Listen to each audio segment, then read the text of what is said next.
क्या बोले सर? ये कचौड़ी और ये जलेबी। ले जाएंगे हाँ एक प्लेट। हाँ, एकदम गरम गरम कचौड़ी और जलेबी।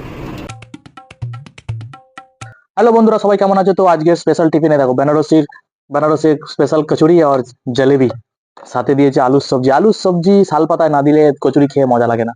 তো আজকে গেছিলাম ব্লগ বানাতে রবীন্দ্রনাথ ঠাকুরের বাড়ি, আপনার জোড়াসাঁকো ঠাকুর পরিবার।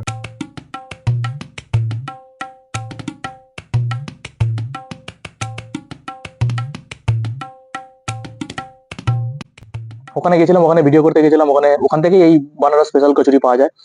তো ওখানে কিছু জায়গায় ভিডিও অ্যালাউ আছে, শুধুমাত্র ওর জন্য পারমিশন নিতে হয়। 50 টাকা নেয় এন্ট্রি, আর 50 টাকা নেয় আপনার ফটো তোলার জন্য পারমিশন, ভিডিও অ্যালাউড নেই। ये है तो मोबाइल में फ़ोटो खींचने के लिए पास बनाना पड़ता है और ये 50 रुपीज़ लेता है एंट्री चार्ज। বাট আমরা ভেতরে গিয়ে তবু লুকিয়ে আমি অনেক ভিডিও করেছি, যেগুলো হয়তো সোশ্যাল মিডিয়াতে আপনি পাবেন না বা কোথাও পাবেন না। দু চারটে ছোট ছোট ভিডিও বানিয়েছি, ভিডিওটা দেখবেন, আমি পোস্ট করব, ব্লগটা পোস্ট করবো। তো ভালো লাগলে লাইক আর কমেন্ট করবে। আর আমার ইউটিউব চ্যানেলে অলরেডি পোস্ট করে আমি ভিডিও, পাগলার বয় অমিত বলে আমার একটা ব্লগ চ্যানেল আছে, সেখানে গিয়ে লাইক আর সাবস্ক্রাইব করে দেবেন।